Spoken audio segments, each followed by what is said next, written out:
Okay. So thank you for joining us. Welcome.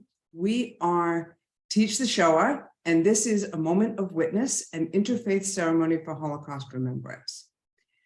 Throughout this evening, we'll be asking you to join us in our reading. The readings will be up on our screen, so you can just follow along when we put those up. Oh, speaking of which,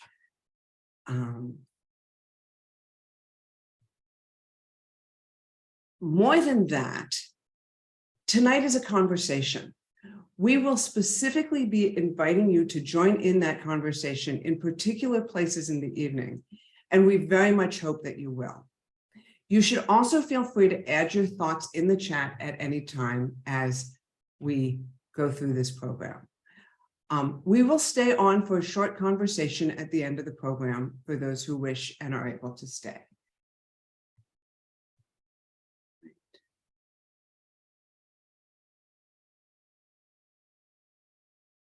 So let's get started. The world has been broken. The shards scattered before us expose a pattern of pain and devastation. The Holocaust was not the first genocide, and sadly, it was not the last. The Holocaust is the genocide that awoke the world. The documentation, cold, clinical, and often made by the perpetrators themselves, left us an undeniable record, an archive of atrocity. The Holocaust is not only a Jewish story, although it is a story about Jews. The Holocaust is not only a German story, although it is a story about Germans. The Holocaust is a human story. It is our story. More than history, the Holocaust is a modern story of the possibilities within each of us.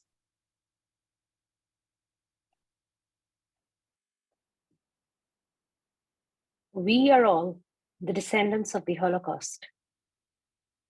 We are the descendants of the victims and of the perpetrators, of those who stood by and of those who stood up, of those who were uninvolved and of those who were unaware. No matter who our individual ancestors were, we all have a place in this story. Through the telling of this story, our ancestors teach us to gather each precious remnant of our broken world and piece them back together. They teach us to create a new vessel that will hold us all in our love and our pain. In recollecting the Holocaust, we draw each other into this vessel. Together, we discover glimmers of holiness in the holes and cracks, for it is through these jagged windows that we see the paths to building a better tomorrow. As we recall the Holocaust, we resolve to follow the strength and courage of those who stood fast for righteousness. Even when enveloped by evil, we will hold on to our faith in humanity. Read with me. We will emerge strengthened in our resolve to work for a better future.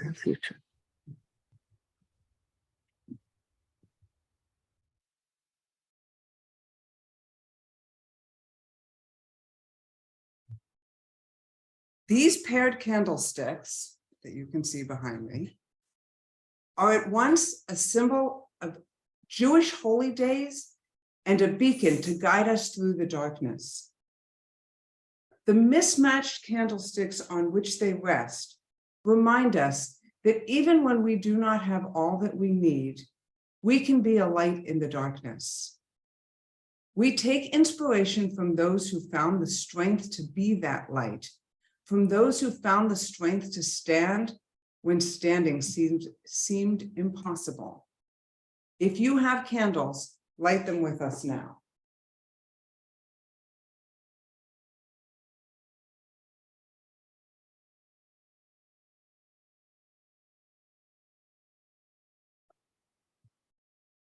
We light these candles for the light that shines in the hearts of all who fight against evil. Join me. A single candle can both defy and define the darkness. A single candle can both defy and define the darkness.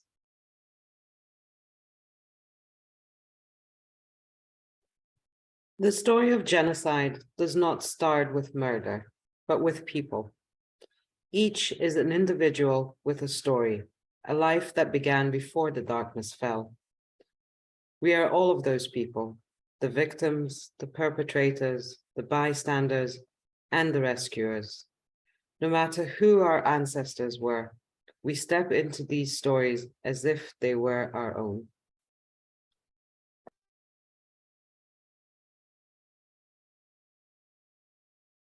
Michael, you're muted. In the voice of the Jews, we remember. Not so long ago, many of us lived in the lands of Europe and North Africa. We lived together, side by side, with Christians, Muslims, and others, as neighbors and as friends. We were Jews of many different sorts. We were secular and religious. We lived in cities and in towns. We lived in many countries across the world. We spoke many different languages. We were doctors and dressmakers, painters and poets, scientists and shopkeepers, weavers and welders. As Miriam Yachav, a survivor from Poland, notes, we were a warm family whose life followed a quiet, carefree routine. Our roots reached back generation upon generation, living there amidst friends, neighbors, and acquaintances. With this loving background, the years flowed peacefully. In the voice of the bystanders, we acknowledge an ancient hatred, undisguised, was emerging from the shadows. While Jews faced violence and the discrimination in many places, we held to our belief that it was not the case in our homes or among our neighbors. We believed we had grown beyond such ignorance. We did not recognize the approaching danger.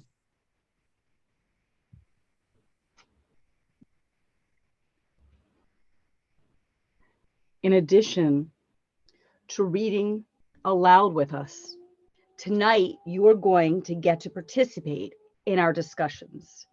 We call these moment of witness questions. We move out of what is written before us, where we give voice to the words on the page, and we move into our own hearts and into our own minds. I invite you to take a moment to see yourself as a witness.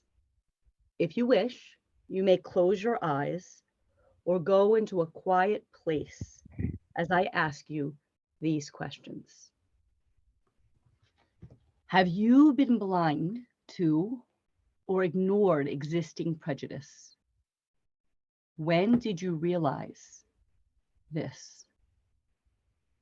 And what did you do? So let's take a long moment and allow ourselves to think and feel and respond from within. And when you're ready, you may, if you choose, write in the chat your response.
as Alicia notes. I've always come to see how prejudice can all be towards people who are unsheltered. As Kim notes, my father has always been prejudiced, and I struggle with how to love him and to stand up for myself and friends.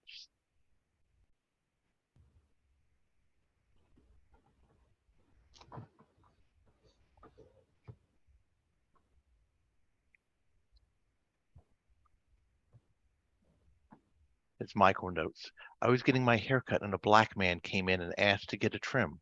My hairdresser refused, saying that she did not know how to cut Afro-style hair. I was so shocked, I said nothing. I did nothing. I wish that I had stood up and walked out. I will not do nothing next time. And Chris notes, 2020 taught me how I benefited from systemic prejudice as a white American man. I tried to use that platform I had to amplify others and ultimately stay more silent. Mehak.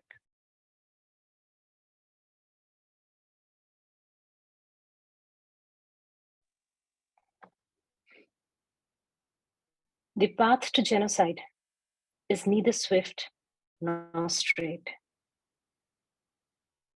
The path to genocide is a slow burning fuse of degrading language and discriminatory policy. When we ignore the slowly rising shadows of hatred, those shadows engulf us. Victim or perpetrator, bystander or rescuer, we are all born with a desire to love, not a desire to hate. Without a watchful eye, we can get sifted in the service of ancient prejudices.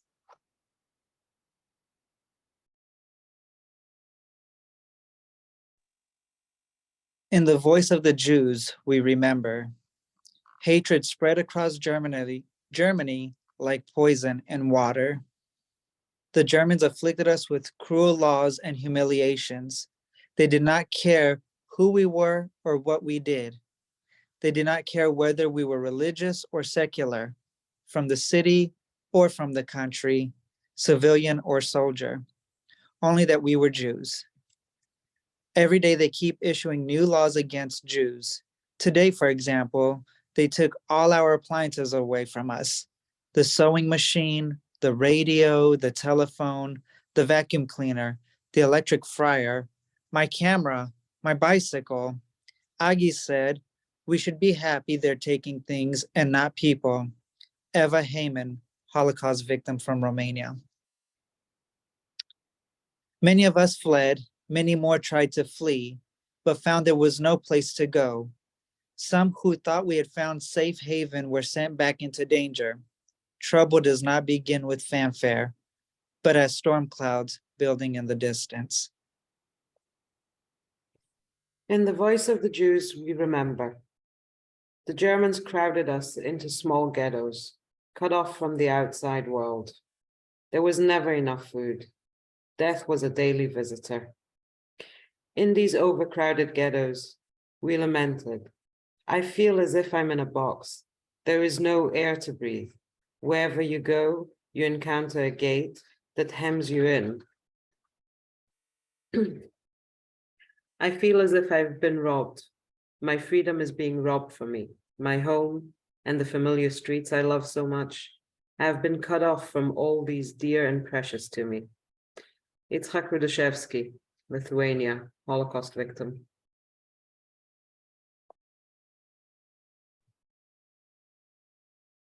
Throughout, excuse me, throughout our time together tonight, we will be hearing short stories from the lives of people who experienced the Holocaust or other events of widespread violence.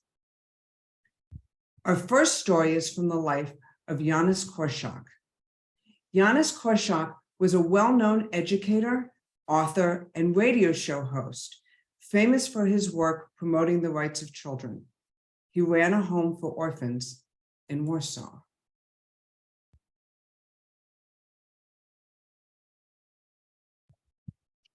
They stole my potatoes. Not one or two, but all of them. It's bad enough that they're making me move my home for orphans into the ghetto. But stealing from children?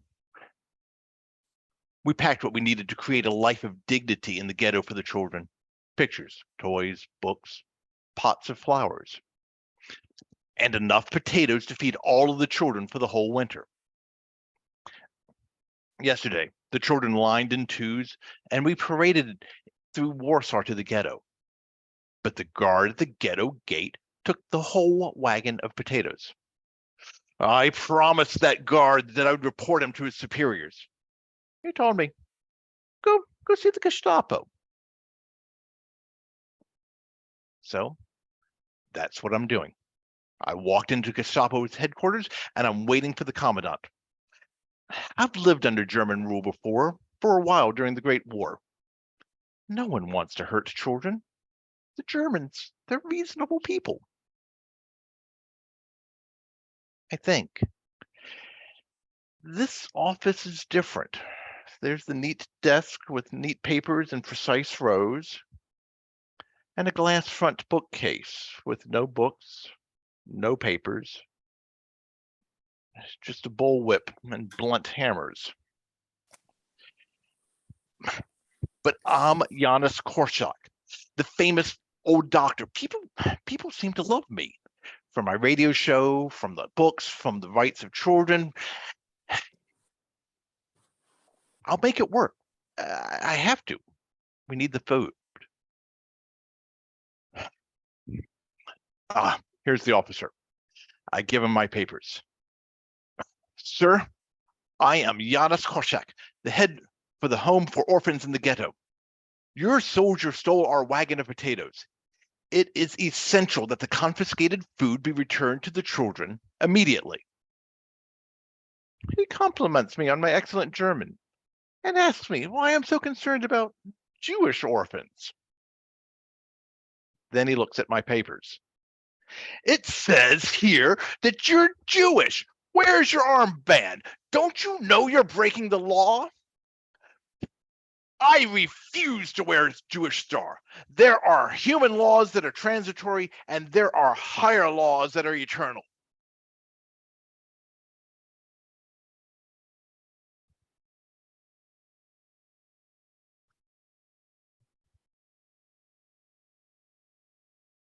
I learned that day that the Nazis do not care about higher laws. I was beaten. I starved in prison for months, heard gunfire in the prison yard every day, told stories to the prisoners every night, until one of my admirers on the outside was able to bribe my release. I limped home to my children. We never got our potatoes, but we will make do. We always have. For as long as we can take care of all our children, so long as we can protect our little ones, then we still have hope as a people. And as long as we have hope, then I am willing to keep going.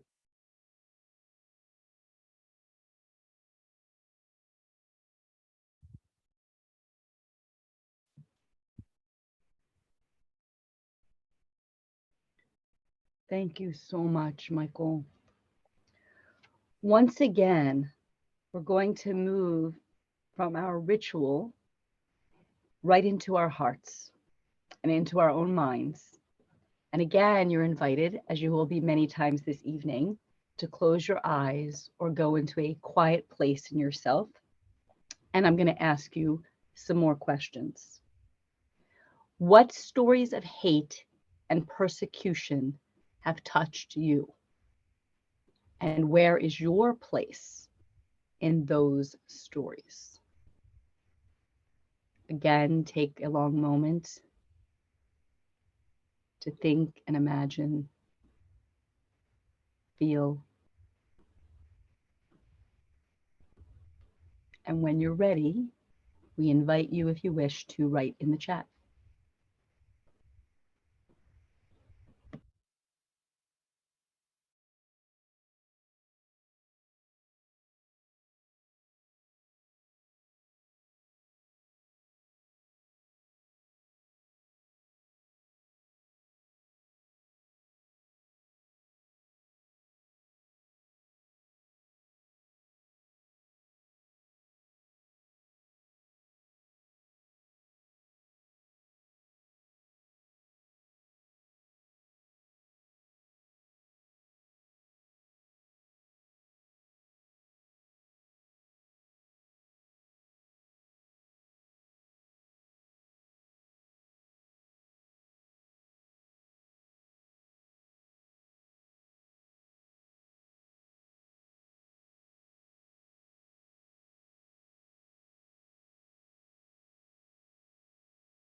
Alicia says, the story of hate that touches her is the killing of Emmett Till.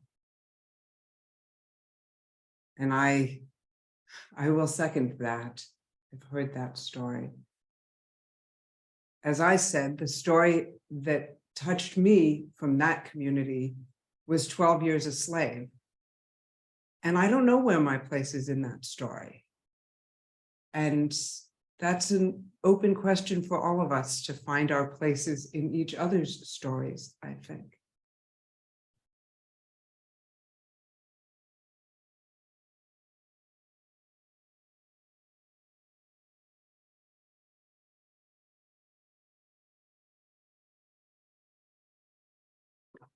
Joanne says, when I was very little, I'd sit with my grandmother in a big chair and we'd look at photo albums she brought from Vilna in 1910. I loved looking at all my relatives and asked why I didn't know them. With tears, she told me in her Yiddish accent that Hitler got them. I didn't know what that meant then. Thank you, Joanne.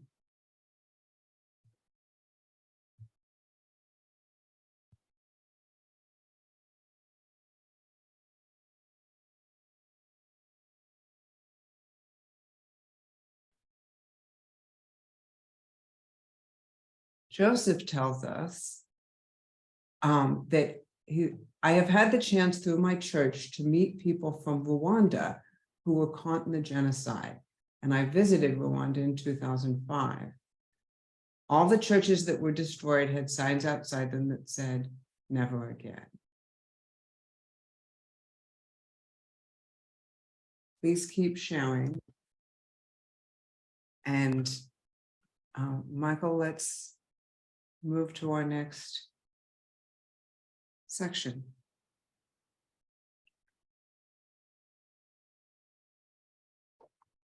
If you have a crust of bread, pick it up now. In many communities, breaking bread together is a symbol of friendship. This crust of bread reminds us that when we are starving, we eat whatever we can find. But even in the darkest times, we share scraps. Read with me. For ashes I ate like bread, and my drinks I mixed with weeping. From the Psalms 102. Please have a bite of your crust.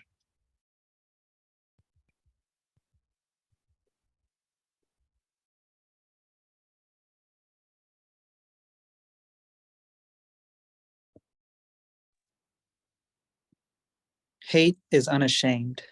It presents itself in flowery words and broad smiles. It clothes itself in flags and sings of better days gone by. While it distracts our attention with petty squabbles, its poison seeps the vigor of society. In the voice of the bystanders, we acknowledge, when our neighbors began to disappear from our communities, it was not done in the dark. We knew that terrible things were happening to them. Most of us chose silence, to look away and ignore the hate. We waited. We waited to see when the cruelty would end. We waited for the hate to pass. We waited too long. As Mommy and Omi waved to me, I'm sorry. My screen jumped too far down. We waited too long. We cannot wait, hoping hate will just go away. When hate is ignored, it makes itself comfortable, then it grows. In the voice of the Jews we remember, holding on to hope that we might one day be reunited, we sent our children into hiding. A few were sent to safety beyond the borders. Others found hiding in places with friends, neighbors, and strangers.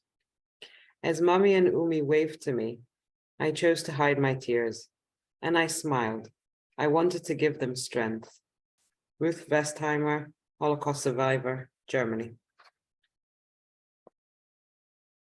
We, the descendants of both bystanders and victims, Remember how families separated in hope of survival. We weep for them. Where did they find such hope? Read with me. Hope and faith may seem frail comfort, but they are steel girders that give us the strength to stand.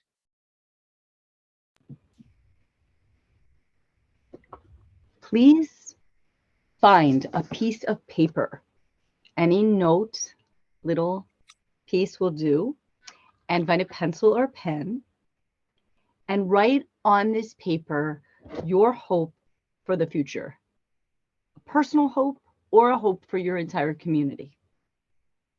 These notes represent our hopes for ourselves and for our children. They represent our faith in the future.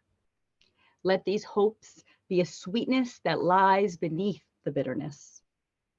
As we all did in the time of trouble, we now conceal our hope in a secret place to keep it safe.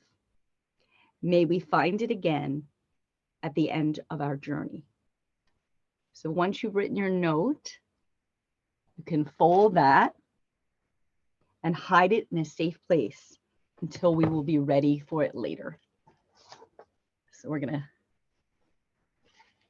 open a drawer or a book where we can hide this, and we will know it's there.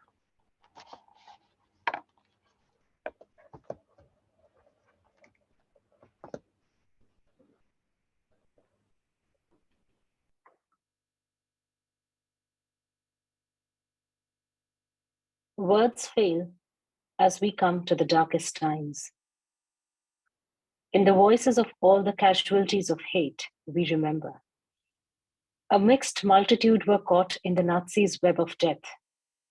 Jews, Romani, gay people, people with disabilities, voices of resistance.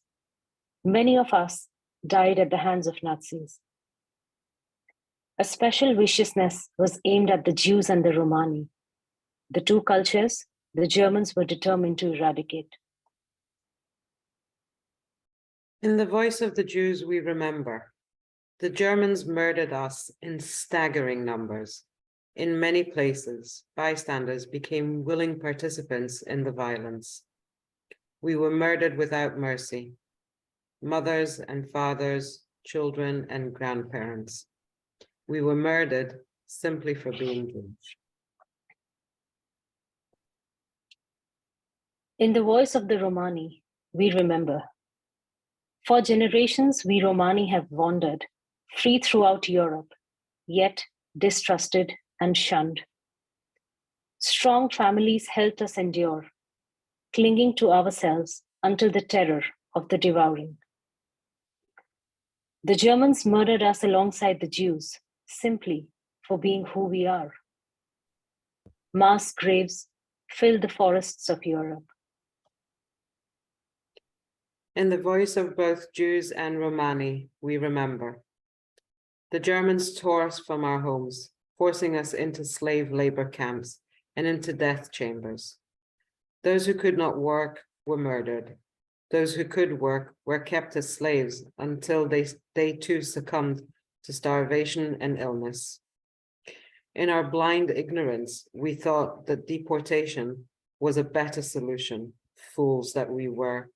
We thought that the ghetto was the ultimate in abysmal darkness. We did not know that from here on, we would be severed and cut off from everything that was familiar and dear to us. We did not know that from the train ride on, we would be robbed of our whole world. Sarah Selver, Holocaust survivor, Poland. Our next story is a story of the Holocaust, not from the Jewish community, but from the Romani community. It is the story of a 4-year-old girl named Christina Sharon.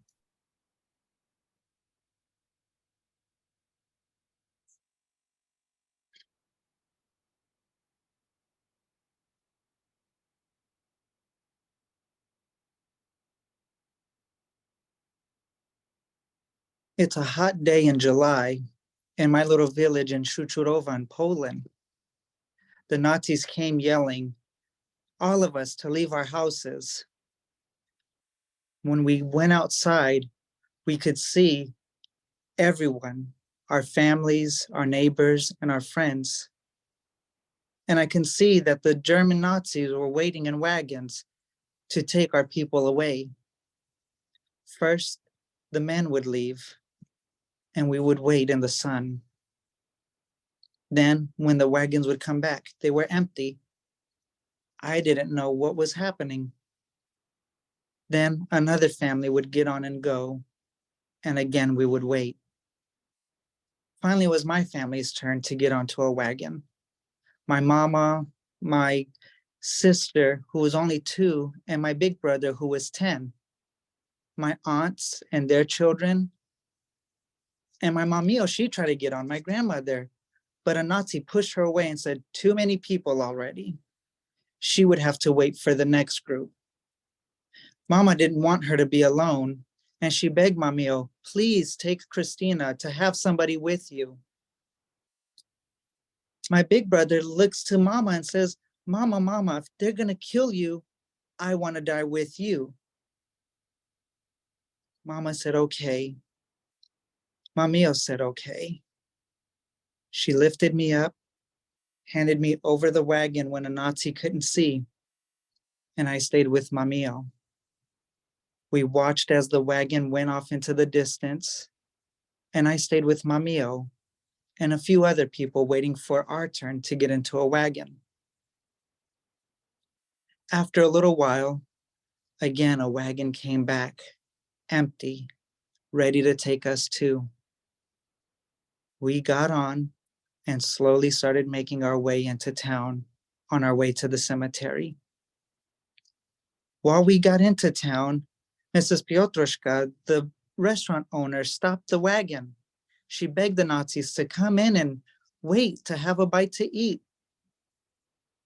The Nazis listened and agreed, and they decided to go in and have lunch with Miss Piotroshka. After a little while, a man in a blue uniform ran out and told us to run. So we crawled out and each going in our own direction. Me and Mamio, we went and stayed with some Polish family that we had. They weren't Roma, so we felt safe. We stayed there for a little while, but we would have to leave to keep them safe. And we moved from one family to another for a long time. Then after New Year, on our way to another village to see more family, we were caught by Nazis again. This time we were taken to Płów, a concentration camp. We stayed there for a little while, but my mamio, she made friends with a German Nazi. He spoke really good Polish, so we could all understand each other. After a little while, he agreed that he was going to take us out of the concentration camp. We didn't know, is he going to take us to a new concentration camp? Or Mamio was worried if he'd shoot us there. But we had to have faith and we had to trust him. So one night we met with him and he led us out of the camp. Once we were out, he just shouted to run. So Mamio and I, holding each other, ran, and we ran, and we ran.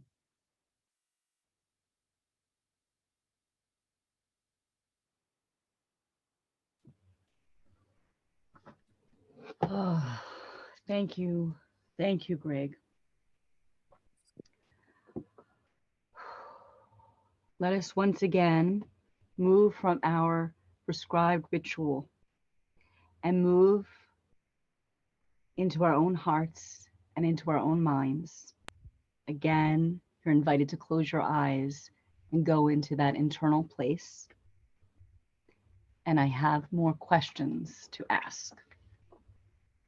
First, a comment. Wide-scale violence has brutalized many communities around the world. Has such a violence come close to you or to your community? And in whose voice do you remember hearing these stories? Whose voice is speaking them to you? So again, let's take a moment to just think and feel and be present. And when you feel ready, again, you're invited to type in the chat.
Joseph shares with us, violence has come close to me and my community. I live in Baltimore.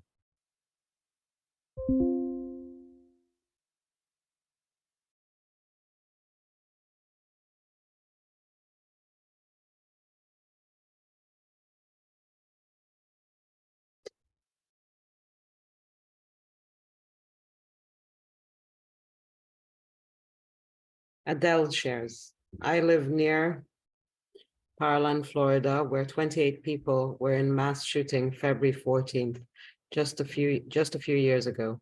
My family knew kids and coach who died. Kim shares, gun assault on children in the schools where we take care of them, teach them in Texas. And I remember being a teacher and knowing I would protect my little charges even if I was at risk.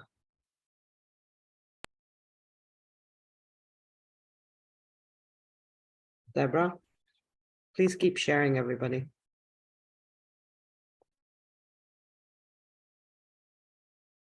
There is a sacredness in tears. They are not the mark of weakness, but of power. They are the messengers of overwhelming grief and of unspeakable love. Washington Irving. In the Germans' mission to obliterate civilizations, they wiped whole communities from the face of the earth. The sudden silence, the emptiness, it took our breath away. We, the descendants of their remnant, grieve as we remember the many vibrant Jewish and Romani communities that were destroyed. If you have a memorial candle, take it now. The candles that I have are actually somewhat special. They come from an organization that puts the names of people who died in the Holocaust onto the candle. So this candle says, Moshe Zilberstein, 1912 to 1942, Wolin, Poland, son of Shora and Simcha, an electrician, perished in Majdanek camp, Poland. So light your candle now. I'm going to put mine over here with the other candles. Let these lights shine as a symbol of life and love remembered. May they illuminate our memory and guide our future.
We pause in terror before the human deed, the cloud of annihilation, the concentration of death, the cruelly casual way of each to each. But in the stillness of this hour, we find our way from darkness into light. Shan Stern. Tamasoma Jyotirgamaya. Lead me from darkness to light. Taken from Brihadaranyaka Upanishad.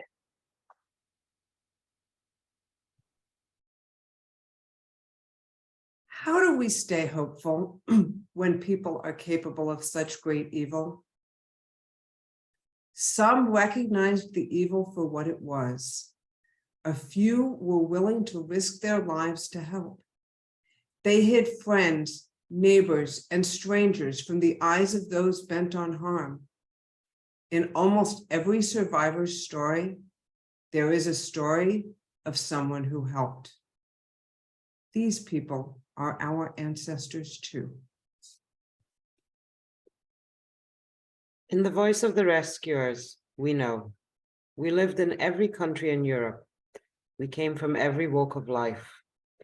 Some of us saved hundreds. Some of us saved one. We did all we could to save as many as we could, regretting only that we could not do more. Sister Gertruda Marcinik ran an orphanage and a home for girls suffering from tuberculosis in Poland. Exploiting the Germans' fear of contagious diseases, she used the home as a cover to hide Jewish children. Once, when Nazis came to search the home, she hid little Dan Landberg under her habit, standing motionless until the Nazis left. Once a child has come to me, she said, their faith will be my faith too.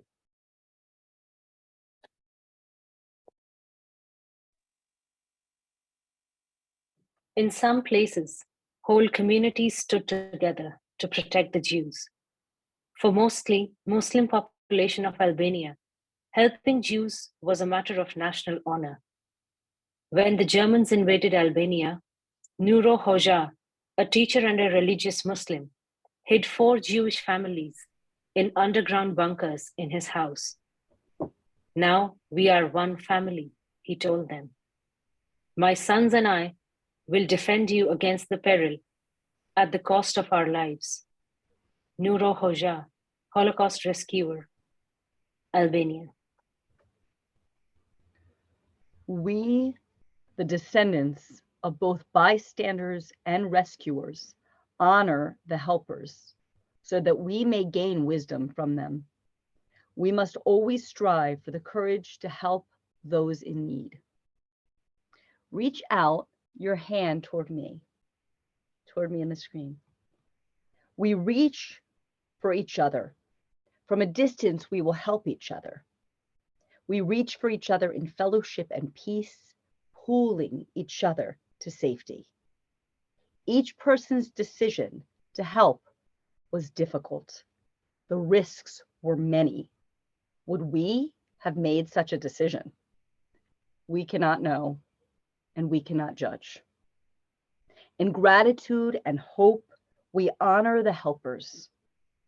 We draw inspiration from them and vow never to be indifferent to the plight of others. Let's read together. Strength comes to those who pursue justice.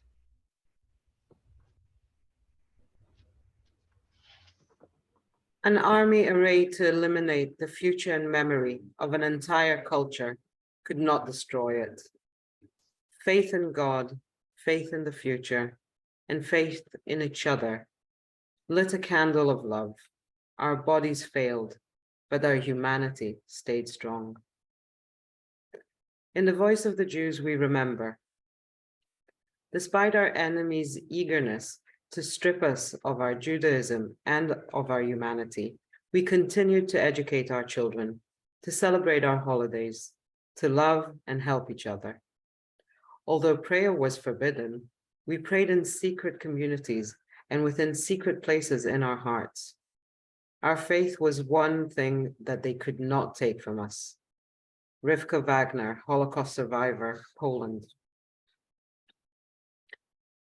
Hidden between the bunks, we whispered the familiar words of the Shabbat prayer and found tranquility.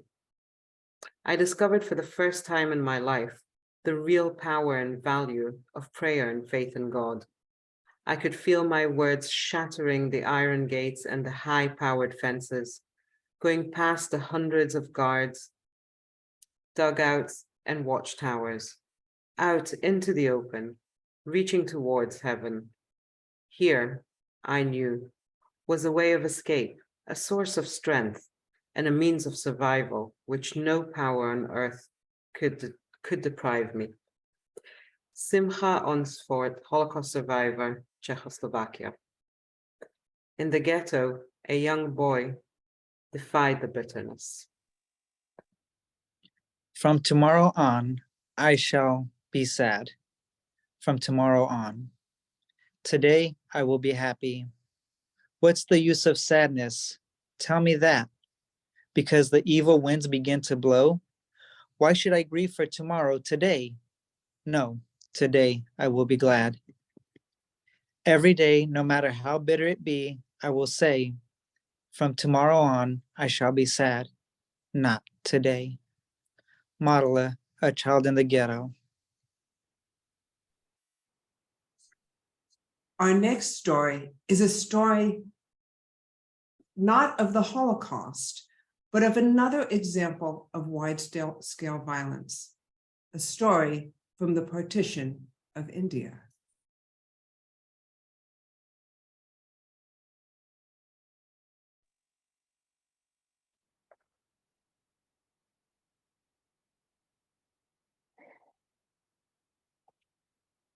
My name is Sudarshana Kumari,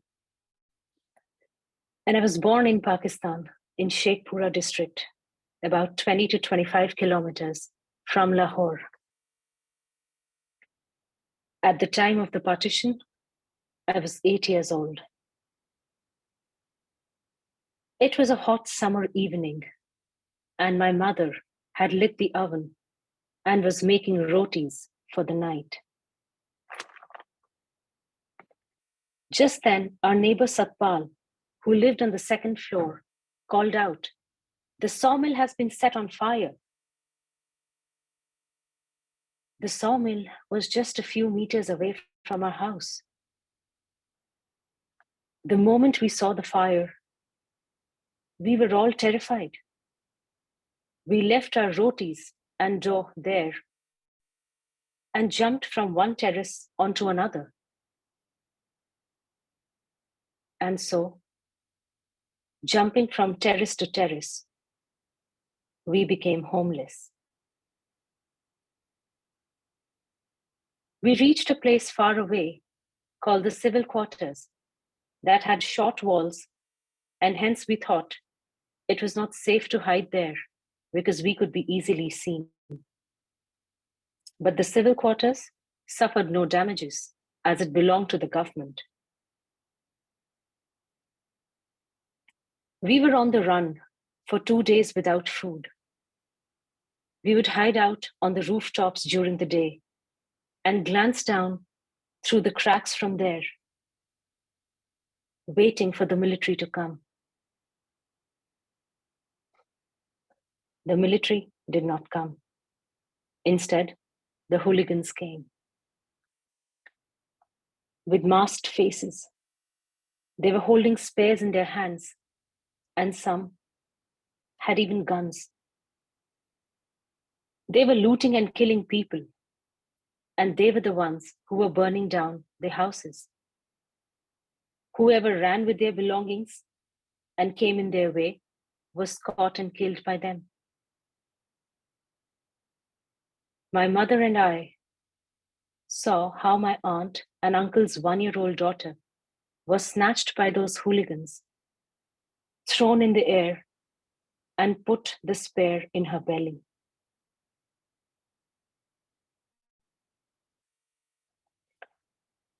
There was blood everywhere.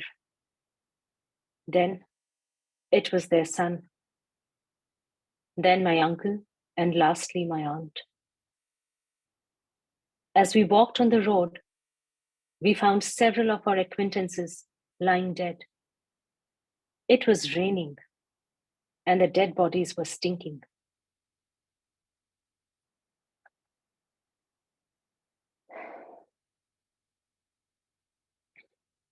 We took refuge in a half-burnt house where I found an iron box. And I secretly began planning that when I'll go to India, I will keep my dolls in the box. For several days, we waited for the trucks that would take us to India. Once in India, I used to keep my dolls inside the box till my 8th grade. I still have that box with me even after my marriage. That is just so precious to me.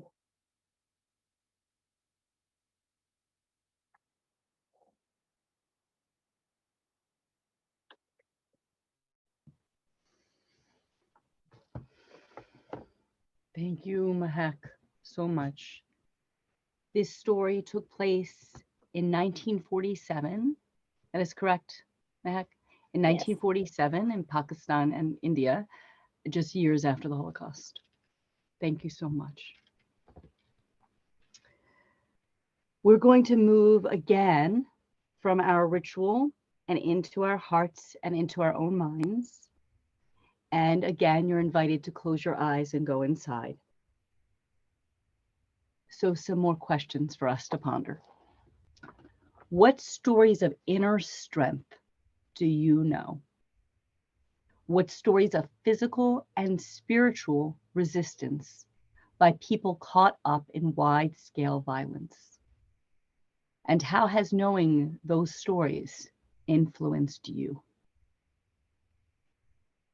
So again, a moment of quiet thoughts, feelings.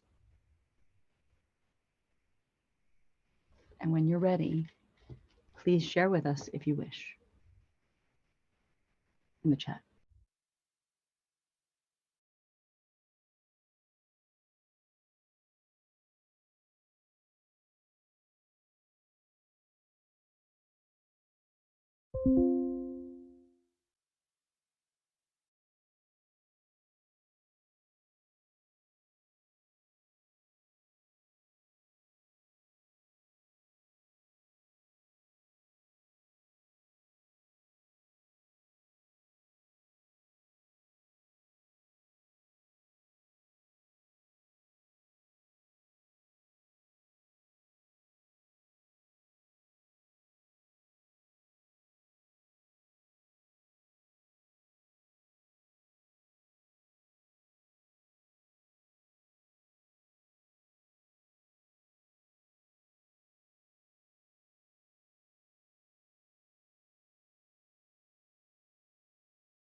So Deborah just wrote that she heard once about enslaved Black people in America putting their handprints on the bricks they were making, as if to say, I was here. Alicia wrote, I am always strengthened when I think about what my enslaved ancestors endured. I am their wildest dream. Yes. And Adele writes, every year, these are moving here. Every year, I participate with 3,000 others in the Nehemiah Social Justice Action for Palm Beach, Florida. Politicians and civic leaders listen and act on our concerns. Oh, there's so many. Thank you all. I'm only going to read a few. Tanya writes about the March on the Bridge in Selma, ordinary working people risking their lives to cross that bridge. And Chris writes about I hope I'm saying it correctly, the Stono Rebellion. And this has lately come to his awareness and inspires me. So you've just inspired me, and I think all of us to learn more. I'll read one more from Sharon. I know stories of both courage and complacency, or even cowardice. It is hard to predict how one would behave, but realizing the cost of inaction can perhaps help people to do something. And when the risk is not life and death, why should we not do right? Thank you all very much.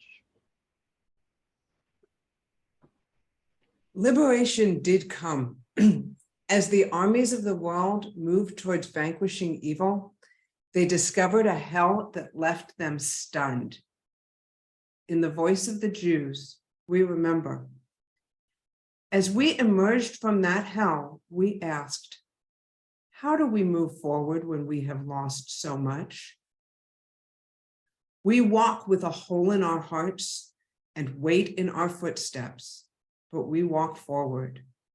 We are reduced, but we refuse to remain broken.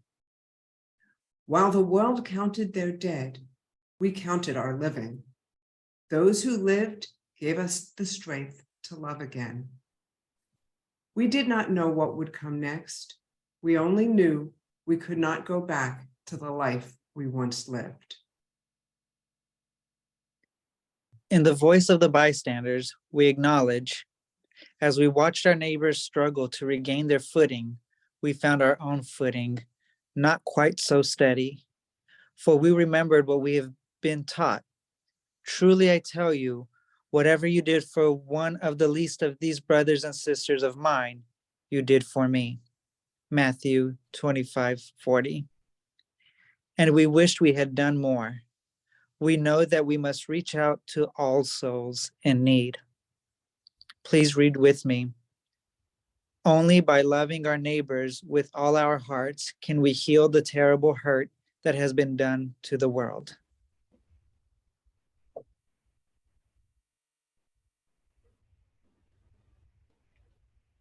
There is a light in this world, a healing spirit more powerful than any darkness we may encounter.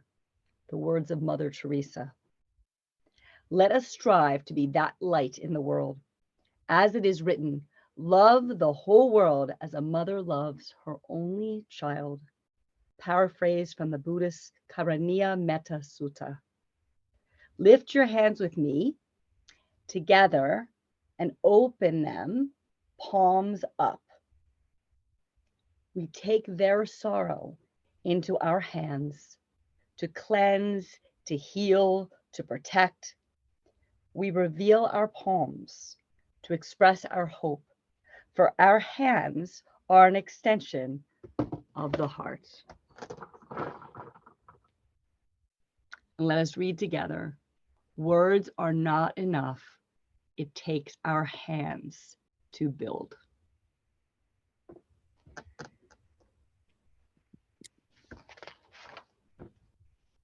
Our hope for the future is tempered by our tears for the lost. They left no footprints, no fingerprints. All we have is a memory. In this moment, we acknowledge that they lived. Please read with me. As long as we remember them, they are with us.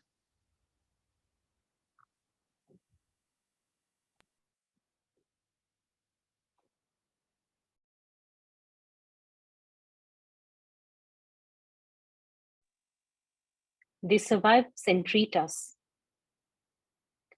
I ask you not to forget the dead.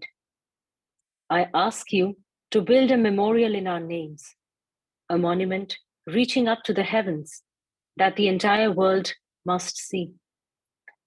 Not a monument of marble or stone, but one of good deeds. I believe with full and perfect faith that only such a monument can promise a better future. Only thus can we be sure that the evil that overturned the world and turned our lives into hell will never return.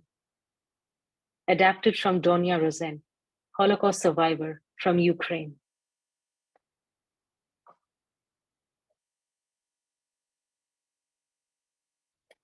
Our final story of the evening comes from the life of Tula Wallach.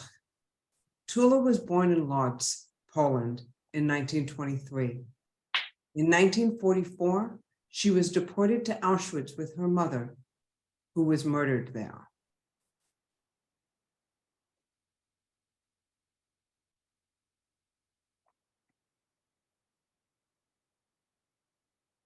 Me and my mom, Bluma, came off the train in Auschwitz.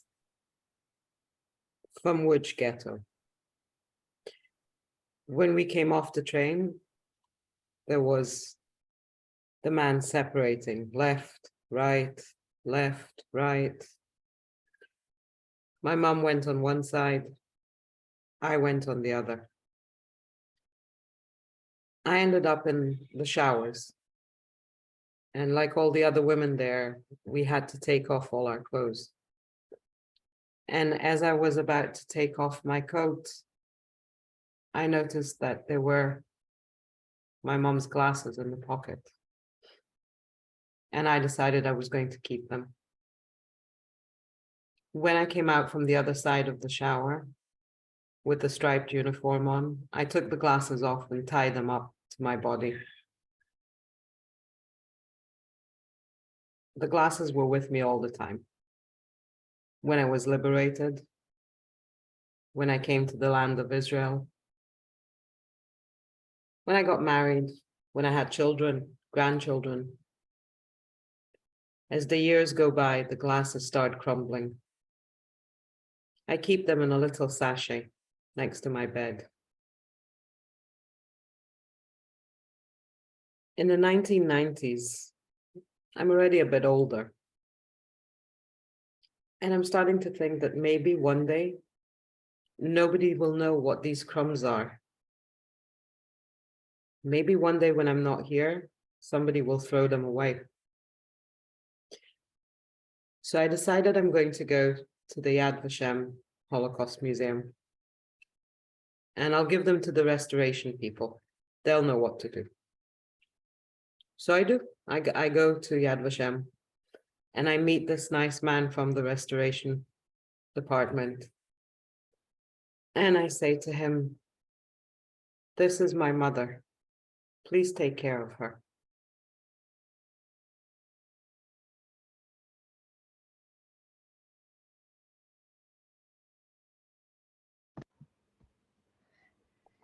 Thank you so much, Lynne. Let us move again from the ritual into our hearts and minds this final time. And if you want, go into that internal space and close your eyes. And here is another question. What obligation do we have to the victims of the Holocaust and other genocides? Take a long moment to think, to imagine, to feel. And when you are ready, you're invited to write.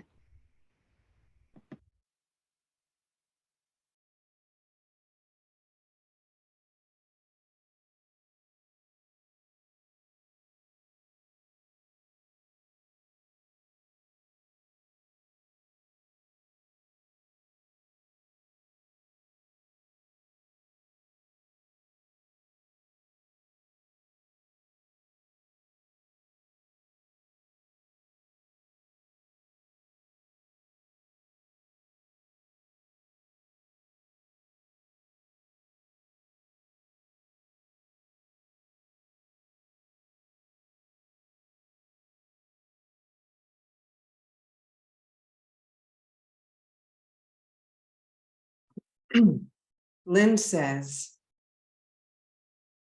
as the Bible commands us to remember, Zachor. Kim says, to stand up and take action, however small, in this current day and time.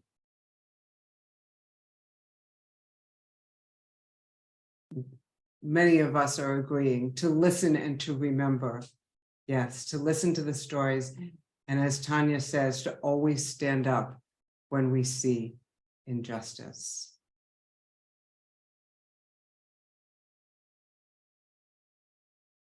We are obligated, Joanne says, to participate in creating and maintaining democracy instead of letting fascists take over by default.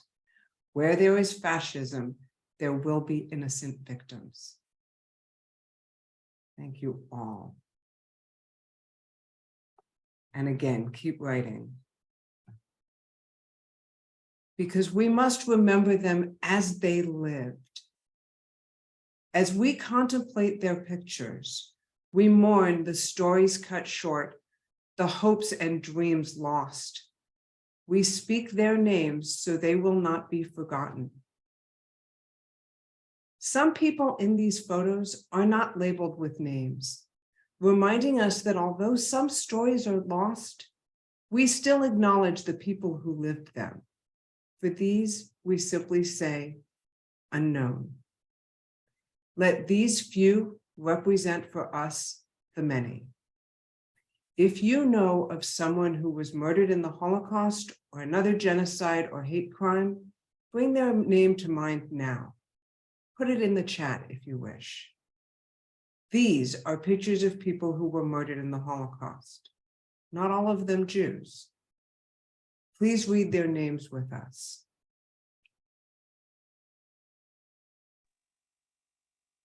Gysi Fleischman,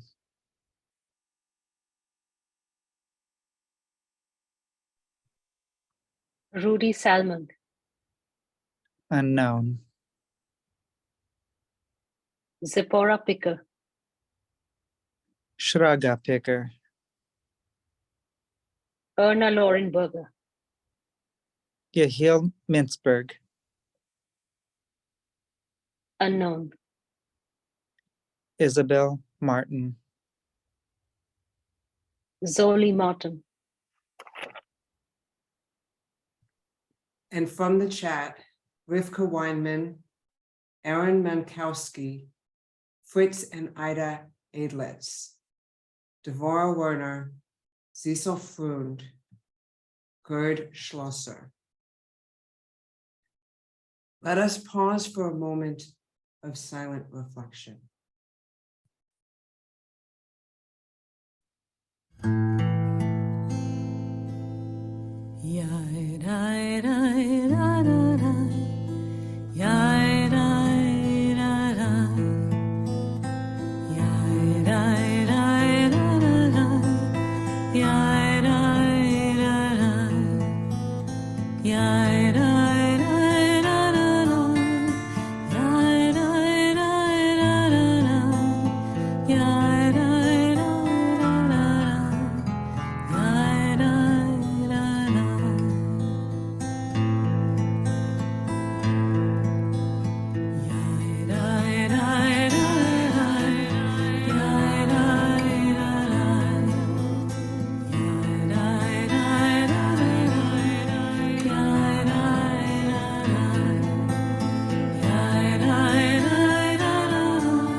We remember not only the uncountable Jewish and Romani dead, but also the many who were murdered alongside them.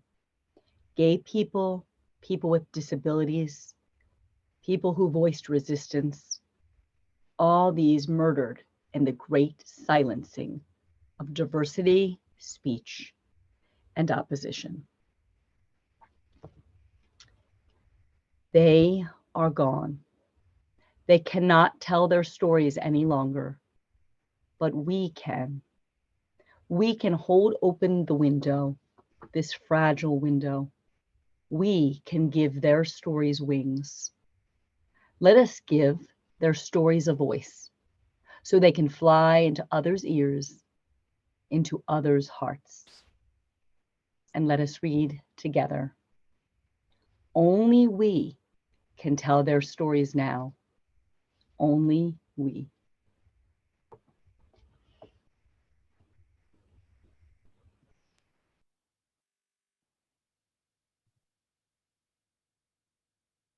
In the aftermath of this horror, we awaken to a world where human beings have done unfathomable evil to each other. What do we do now? We weep and ask, how do we mourn so many lost, so many stories cut off before their time? We recall each story, each name, each life. We remember how they were caught up one by one in the web of hate. We remember their strength, how they held on to life and love and hope, even in the harshest times. Their stories teach us that the thread of life is strong. As survivors say, grandchildren are the best revenge. Overwhelmed by the enormity of the story, we whisper, I do not want to hear anymore. We draw inward to comfort one another, and yet we know ignoring evil only allows it to grow. Despite our unease, we choose not to be blind. We choose awareness because we recognize that evil does not need our help, just our indifference. Hans Lauenbach, Holocaust refugee, Germany to America. We cry out in anger, how could this happen? Where was the world? We remember not only the evil of those bent on harm, but also the goodness of those few determined to help. We resolve to turn our anger into a passionate drive to make the world a better place for everyone. Awakened, we inquire, how does such hatred grow? How can we stop it? Hatred grows when we ignore it, when we allow hateful behavior to go unchallenged. We will not let evil hide in the shadows. We resolve to shine a spotlight on hate and make it clear that such behavior is not acceptable. We will be vocal torchbearers of love. Learn from yesterday, live for today, and hope for tomorrow. The important thing is not to stop questioning. Albert Einstein, Holocaust refugee, Germany to America.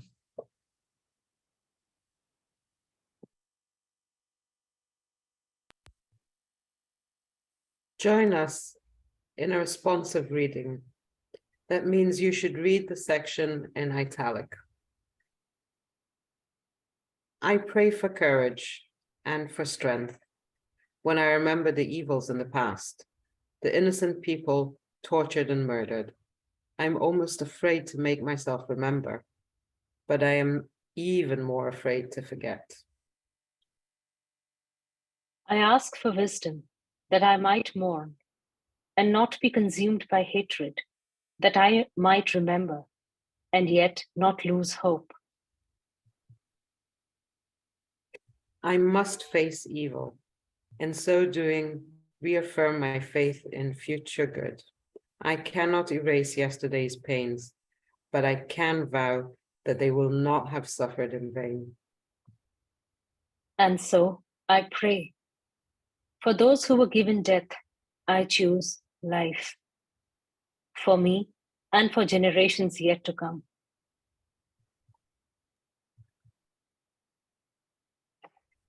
For those who found courage to stand against evil, often at the cost of their lives, I vow to carry their struggle.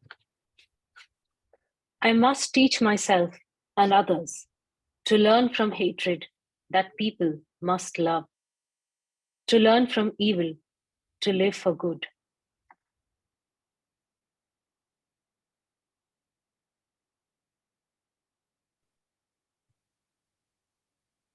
We have many lessons to learn from the Holocaust. We have lessons to learn from the victims, from the bystanders, from the rescuers, and even from the perpetrators. In the voice of the children of the perpetrators, we recognize nothing we can do can atone for what our parents did. We cannot change this past. It haunts us and stains our lives, nor can we forget it. We do not celebrate our parents' deeds. We pore over the broken shards of the world they shattered. We hold the legacy as a beacon, a lighthouse to warn off the pillars of unchecked xenophobia and prejudice. For tragically, pieces of this story have been repeated all too often. Despite our earnest effort, there is still evil in the world. People are still persecuted for who they are. Anger and hatred, nurtured by prejudice, continue to take root in our community. We, the descendants of the Holocaust, proclaim together, there is still hope. We each can make a difference.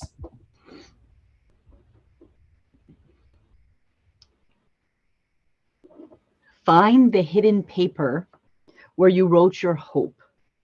Bring it back out and read it to yourself. These notes represented our hopes for ourselves and our children. When we stand with hope, we brace ourselves with determination. Hope is not enough. We will turn that hope into a leap of action. We will connect our hopes to the darkness, to our action in the light. On the back of the paper, write one positive step you can take to make that hope or any other a reality. And if you would like, put your hope, the action that you plan to take in the chat.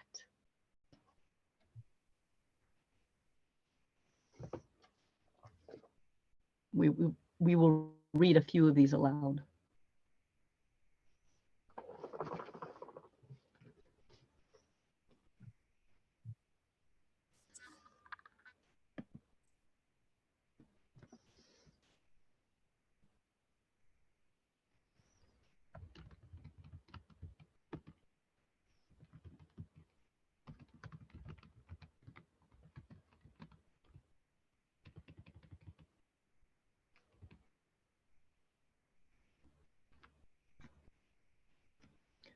Joanne writes, I hope to be able to continue my work as a Holocaust educator and author.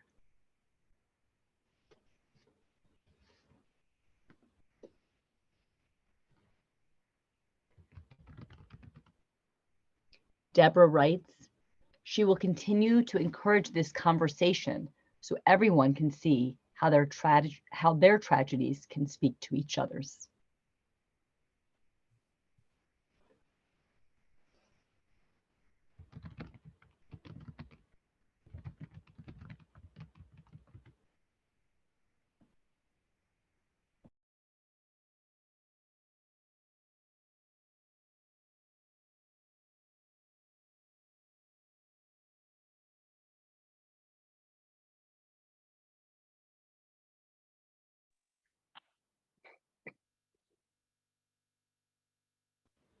Alicia writes, my hope is in the future generations.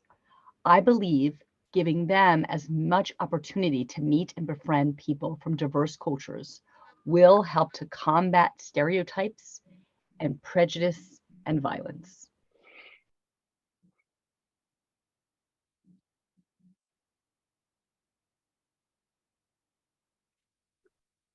muted. Jennifer, you're muted.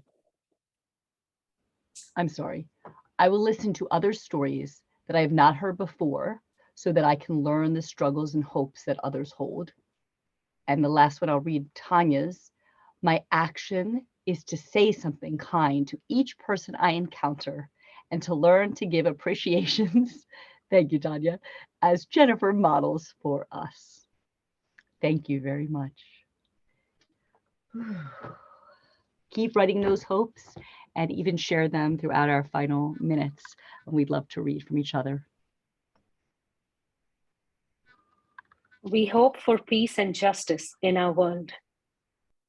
In this hope, we remember that peace and justice are not gifts from God.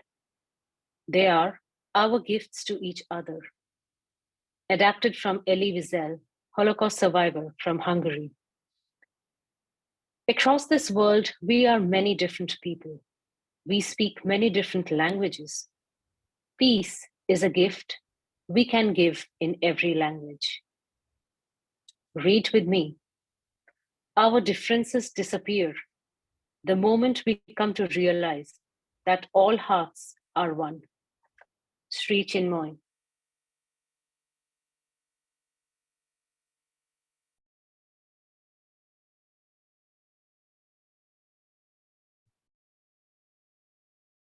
Through the broken windows of our history, we have seen bits of ourselves in all of these stories, in the victims and in the bystanders, in the perpetrators and in the rescuers. As we recall the Holocaust, we resolve to follow the strength and courage of those who stood fast for righteousness. We resolve to learn the lessons of the Holocaust so that no people shall ever suffer such a fate again. We say, never again.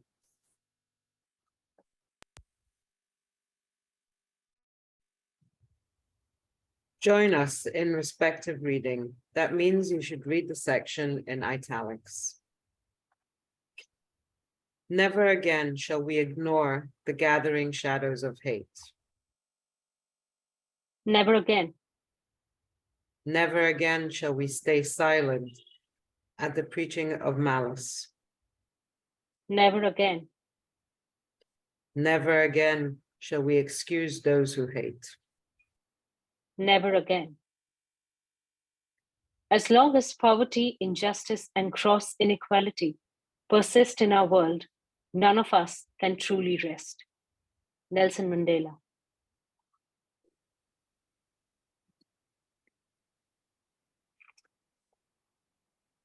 Never again shall we stand and watch while people are mistreated.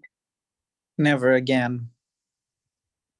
Never again shall we allow groups of people to be separated and made unequal. Never again. Never again shall we watch a community plant the seeds of hate and do nothing. Never again. If your eyes be turned towards justice, choose for your neighbor that which you choose for yourself. Never again shall we think we are helpless to stop the coming of evil. Never again. Never again shall we forget our own strength. Never again. Never again shall we allow hatred to go unanswered. Never again.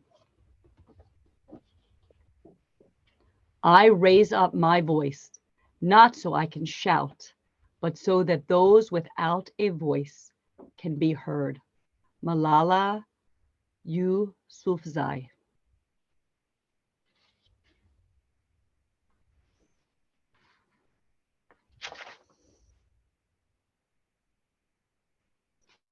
The need. Let us raise our voice for those who cannot. As it is written, justice, justice, you shall pursue. Never again will we turn our faces from the cry for help.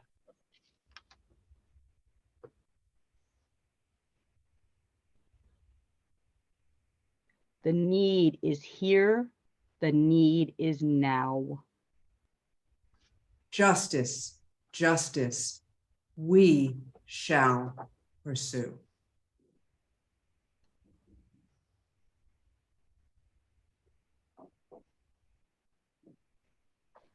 A day will come. A day will come when the softest sounds will be enough.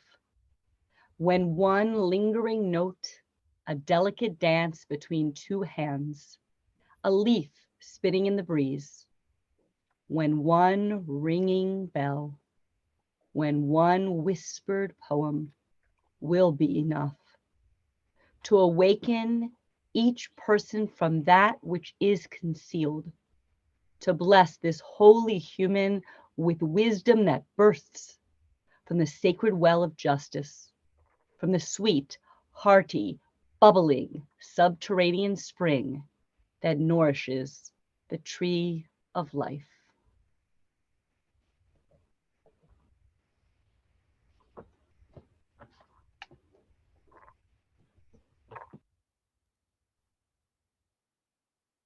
Thank you. Thank you all for joining us.